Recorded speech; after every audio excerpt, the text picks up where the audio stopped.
Assalamualaikum warahmatullahi wabarakatuh. Hari ini saya akan menyanyikan sebuah lagu coveran Kak Reyola yang berjudul Tiular Pamato. Jadi jangan lupa subscribe, like, dan komen.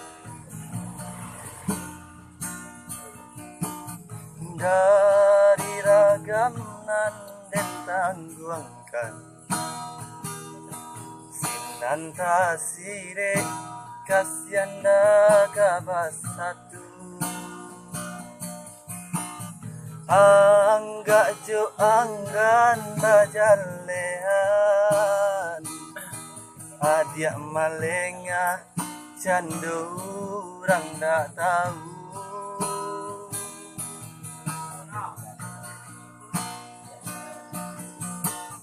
gato putui rundiang salasai cintonan indah mungkin denai pasukan adia bapali yang kanan lain saja samulo ladenai pakirokan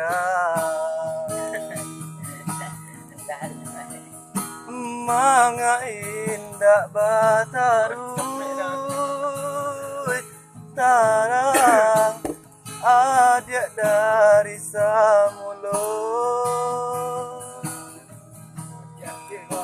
mungkin dak sabadi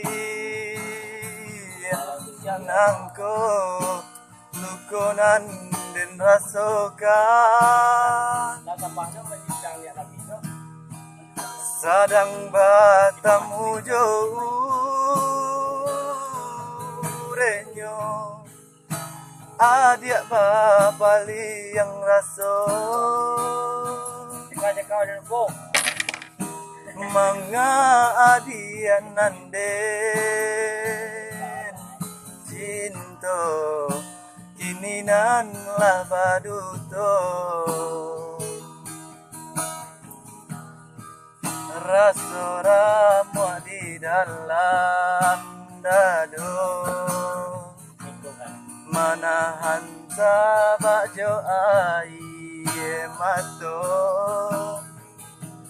de ulah adia nan rambang mato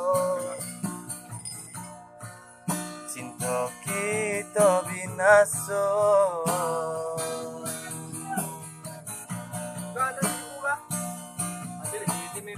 gato putui rundiang salasai cintonan indah mungkin denai pasukan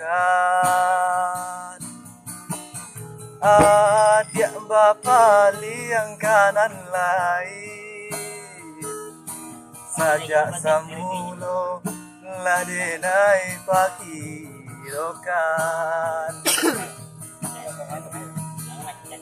manga indah batarui